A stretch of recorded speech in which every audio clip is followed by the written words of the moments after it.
A gente recebe agora o governador de Goiás, Ronaldo Caiado. Governador, boa tarde ao senhor. Muito obrigada pela participação aqui no programa.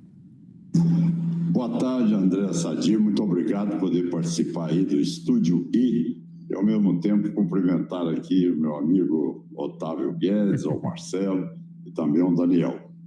Governador, queria começar perguntando sobre essas pautas que o Lira disse que vai dar prioridade, pautas que foram, obviamente, apresentadas pela oposição, mas que está tendo ali um choque, obviamente, com a base. O senhor é um homem do parlamento, o senhor foi muito tempo ali do Senado, sabe muito bem como funciona.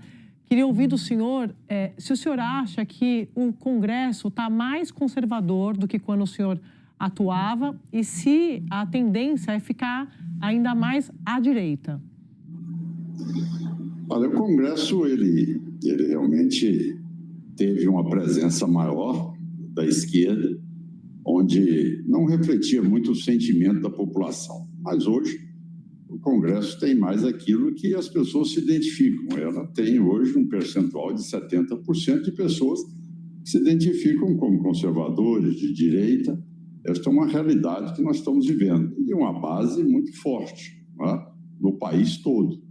Então, a prevalência desses temas, dentro daquilo que são as frentes parlamentares, que realmente eu vivi aí durante 24 anos, elas sempre pautaram matérias. Ontem mesmo eu vi que a Câmara pautou uma matéria sobre a criminalização, sobre as invasões do MST. E que esse projeto já está na pauta há muito tempo. Sem dúvida nenhuma, o Brasil mais não suporta conviver dessa maneira. De cidadão está lá, de repente entra alguém na sua propriedade e se diz com prerrogativas e direitos, tá certo, de poder invadi-la. Então, eu vejo, André, que a pauta será colocada dentro daquilo que está também como projetos apresentados, e o presidente não pode fugir muito daquelas reuniões de líderes que nós fazíamos e que ali define a pauta da semana, do dia. Então, eu acho que hoje a prevalência desses temas hoje existe em tramitação na Câmara dos Deputados e no Senado. Governador, é o Otávio Guedes aqui, prazer falar com o senhor novamente. Governador, eu acho que o maior abismo entre direita e esquerda hoje, é o tema de segurança, né? Governadores de direita fazem um discurso de repressão forte, enquanto a esquerda faz um discurso de prevenção. E o que a gente tem visto na Câmara são medidas que, na verdade, não vão resolver o problema. Eu acho que o senhor, como governador, sabe disso. Saidinha, ok, mas não protege o preso das facções criminosas, porque os presídios são divididos por facções criminosas na maioria dos estados. A questão das drogas, a discussão de traficante e quem é o usuário. Não está faltando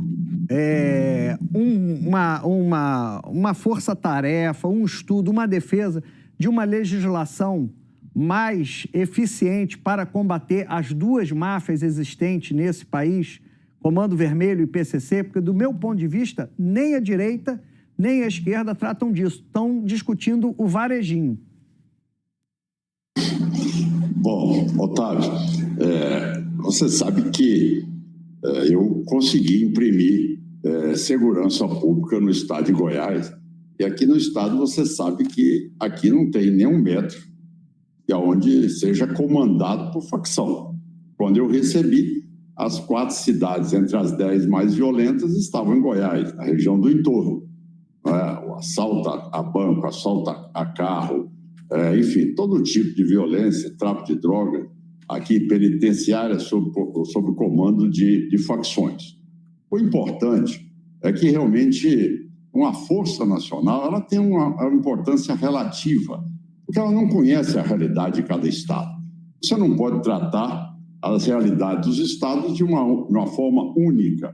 Tá certo? Você tem que entender as características que tem, qual é a capacidade que você tem das suas polícias militares, qual é o nível de profissionalização dos seus batalhões de operação, como é que você vai atingir, não aquele cidadão que é o que está ali roubando o celular, mas aquele que está comandando a operação em cima, o desmonte das cabeças, que são os chefes de operações de roubo de carga, roubo de celular, roubo de veículos, roubo a banco, roubo a propriedades rurais. Então, eles se especializaram em várias facções que atingem toda a sociedade. Então, o que nós fizemos em Goiás foi exatamente avançar na qualificação e na inteligência, interagindo as informações com a Polícia Militar, Polícia Civil, Polícia Penal, Polícia Rodoviária Federal, Polícia Federal, e a partir daí nós realmente conseguimos algo inédito.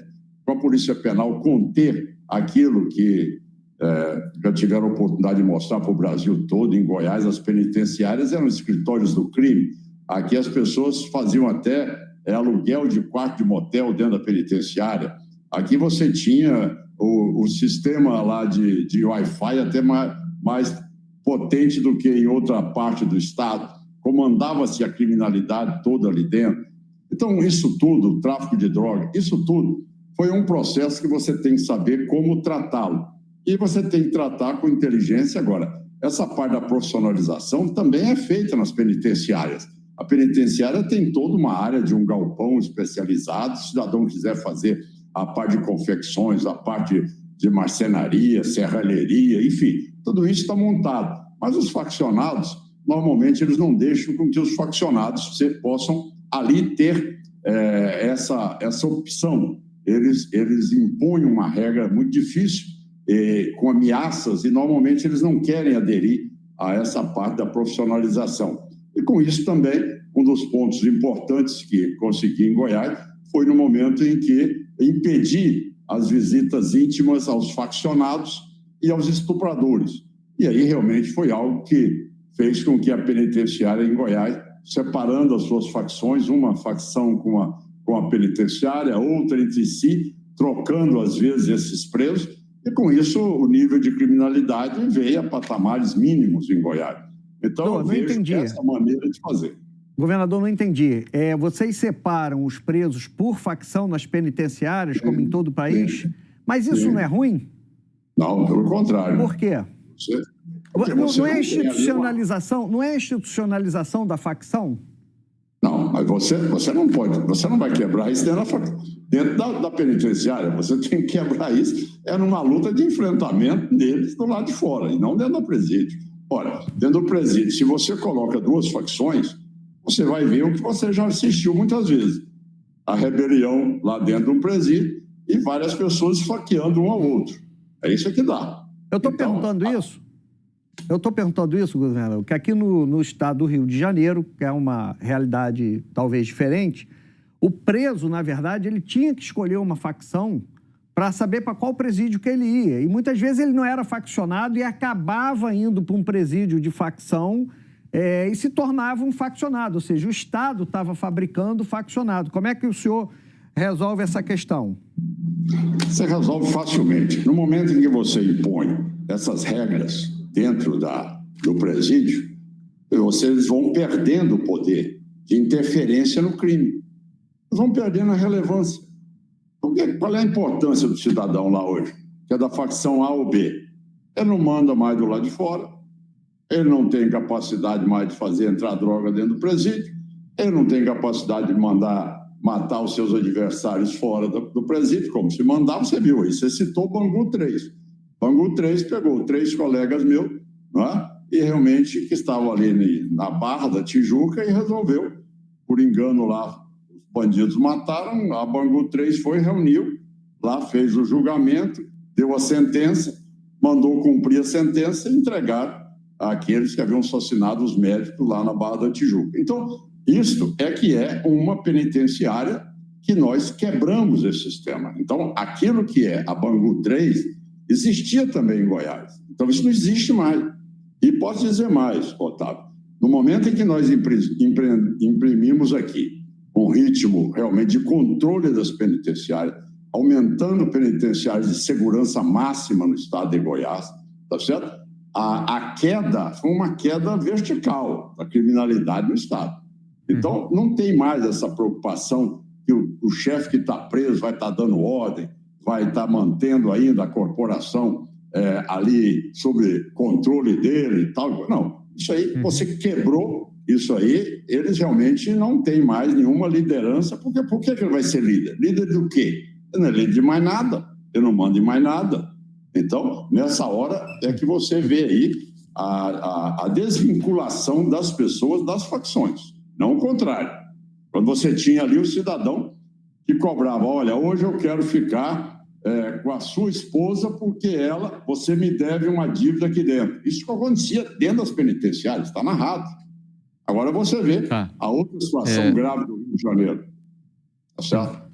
Não, governador, eu queria, como o nosso tempo sempre é curto aqui, a gente está correndo atrás dele, eu queria voltar a um tema que é do momento também. Essa semana a gente teve o lançamento de mais um programa do governo federal ligado à reforma agrária. Ao mesmo tempo tivemos as declarações do senhor relativas à mobilização de forças policiais para enfrentar o chamado Abril Vermelho, que é aquele momento de manifestações, digamos assim, mais enfáticas do MST, que na origem tem a ver com um protesto, uma lembrança do massacre de Eldorado dos Carajás, depois virou algo de luta pela reforma agrária. Eu queria saber se esse tema, a reforma agrária, lembrando que o senhor surgiu para o cenário político nacional lá atrás como candidato da UDR, né, da então UDR, e depois, claro, teve toda uma trajetória que o levou a ter ainda mais projeção, levando agora o senhor ao governo de Goiás.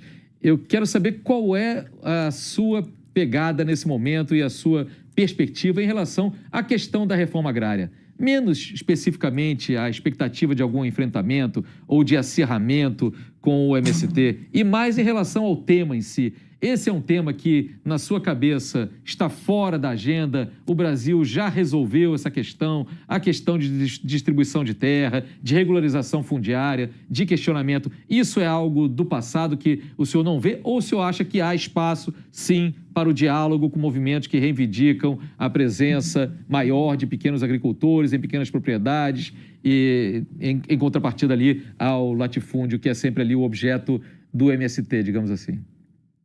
Bom, Marcelo, primeiro agradecer a pergunta e convidá-lo para vir a Goiás. Eu já disse isso várias vezes a alguns membros do MST e alguns deputados do PT para virem aqui no meu estado de Goiás para aprender como é que se faz reforma agrária, tá certo? Aqui, o que eu recebi eram verdadeiras favelas rurais, onde o cidadão era jogado, porque não tinha ali o menor apoio, a menor orientação, a menor profissionalização, a menor perspectiva de ter ali uma produção e sequer uma renda mínima para sobreviver. Pessoas que estavam lá há 15, 20 anos, pessoas que viviam de recebimento de cesta básica no seu pedaço de terra, sem água, muitas vezes, e na maioria das vezes, sem energia elétrica, sem condições mínimas de saúde, uma situação totalmente insalubre. Essa é a realidade, tá certo? Ou seja, era aquilo no intuito de tentar criar um sentimento que alguns ali conseguiam um dinheiro do Pronaf, ficava com a metade e o pequeno e o assentado ficava com a dívida, impunha um ritmo ali que era o sentimento dele e tinha quase que aquele monopólio das pessoas. E no momento que eu cheguei ao governo, eu fiz exatamente aquilo que eu sempre preguei na minha vida, tá certo? É mostrar como é que se faz a reforma agrária. Então nós fomos para as regiões mais carentes de Goiás, já viu aqui assentamentos há mais de 20 anos, certo? E como tal foi lá instalar energia elétrica, levar sinal de internet, levar a matéria e profissionalizar as pessoas, fazer convênio com a Ambev e ela fazer a cerveja de mandioca e o cidadão produzir mandioca, já com contrato futuro, veja bem, assentado, já falar em contrato futuro, isso é coisa de grande empresário, né? Está ali, mostrar como é que se faz uma irrigação por hectare, tá certo? Dentro de uma parceria que nós fizemos também com o governo de Israel. Cada hectare ali, um hectare de maracujá, um hectare de manga, vendo a renda desses cidadãos, a dignidade, a incorporação de valor a essas pessoas. Então, uma educação de qualidade, botando escolas em condições de poder ter ali laboratório de física, química, biologia, robótica, enfim, dá àquele local ali a condição de ser produtivo. Agora, não é aceitável que um cidadão que se intitule de MST ache o seguinte, não, eu vou invadir essa terra porque eu acho ela grande. Bom, peraí. Então, A Constituição determina terra produtiva é susceptível de desapropriação. E se tiver que desapropriar, é o governo federal que desapropria e paga por ela, e não o cidadão querer se arvorar em desenhar abril vermelho. Isso é um absurdo, isso é algo inaceitável, inadmissível num país de hoje, rotular abril vermelho. No estado de Goiás, todos os meses, e abril também é verde e amarelo. Não tem aqui abril vermelho, não tem invasão de terra. Nós não admitimos esse tipo de cidadão se colocar acima da lei. Governador, aproveitando, a gente está encerrando aqui a entrevista, mas é óbvio que eu vou perguntar para o senhor a respeito de 2026. Não tem nenhuma apuração que eu faça em Brasília que o senhor não esteja na Bolsa de Apostas como nome da direita para concorrer à eleição presidencial. O senhor está sempre na Bolsa de Apostas. Acho que já perguntei isso para o senhor umas 50 vezes ao longo dos últimos anos. Então, mais uma vez aqui perguntando, porque agora Bolsonaro está inelegível. Quero saber se o senhor é candidato à presidência da República em 2026. André Sadia, já tem um caminho longo. Já passei pela Câmara, pelo Senado, 2 mandatos de governador. Já colhi muita experiência, já aprendi muito. E reafirmo a você que vou colocar meu nome como pré-candidato do União Brasil para poder discutir temas da relevância como nós discutimos aqui no seu programa hoje. Por exemplo, a segurança pública é o tema que vai pautar as eleições. Eu não tenho dúvida disso. Não é possível ter estados onde o estado do crime governa a maior parte do território do que o estado constituído. Então, essa matéria estará como saúde, educação, reforma agrária, enfim, temas variados. Eu quero me colocar pelo partido para poder amanhã ter a oportunidade desse debate. Então, governador, eu falei que eu ia despedir. Mas eu tenho mais uma pergunta. Mas eu faço agora? Governador, segura aí, governador. Eu preciso ir para o intervalo, mas na volta tem mais uma pergunta para o governador Caiado. Estúdio e de volta. E a gente vai seguir aqui na nossa entrevista com o governador de Goiás, Ronaldo Caiado. Governador, obrigada mais uma vez pela presença. Otávio Guedes tem essa de direita news, e né? extrema. Oi? Fazem fake news. Fazem fake news, etc. Então não tem diferença entre direita e extrema direita. É tudo igual a Bolsonaro. Queria ouvir o senhor. Mas, Otávio, você buscar como referência Gleisi Hoffmann para nos avaliar, pelo amor de Deus, né, meu amigo? Poxa, não, é a presidente do PT, tem uma visão política. Não é para avaliar os senhores, é a avaliação política do enfrentamento da direita com a esquerda. Não, mas pelo amor, você nos acompanhou durante todo o tempo na Câmara, no Senado Federal. Sempre debatemos com conteúdo, com argumento, tá certo? Sempre fizemos um debate à altura, respeitoso, mas, lógico, consistente. Então, essa tese de fake news, olha, é coisa que nunca existiu, nunca participei, nunca usei na minha vida. Então, eu sou uma pessoa que eu me preocupo em conteúdo, em mostrar resultado, dizer que se hoje o estado de Goiás é o estado mais bem avaliado do país, em educação, saúde, segurança, emprego, renda, tudo isso, não é com fake news, é com gestão, é com responsabilidade, é com trabalho árduo, é sabendo realmente aglutinar forças, Assembleia, Tribunal de Justiça, Ministério Público, Defensoria Pública, trazer todos os órgãos para a responsabilidade de governar o Estado. Hoje é um Estado referência. Então, eu acho que o que pode espelhar a pessoa é exatamente o resultado que ele pode proporcionar ao seu povo, o qual ele governa. Então, acho que isso é que é o reflexo. Então, quando eu disse, é porque realmente ela, como líder do governo, não está dando conta de ser líder do governo, tá certo? Então, quer dizer, com esse discurso, e ela realmente tem uma análise que, eu diria a você, que é um pouco aí, esse gesto dela em me analisar, um pouco de diria a você, uma hidrofobia intelectual. Pronto.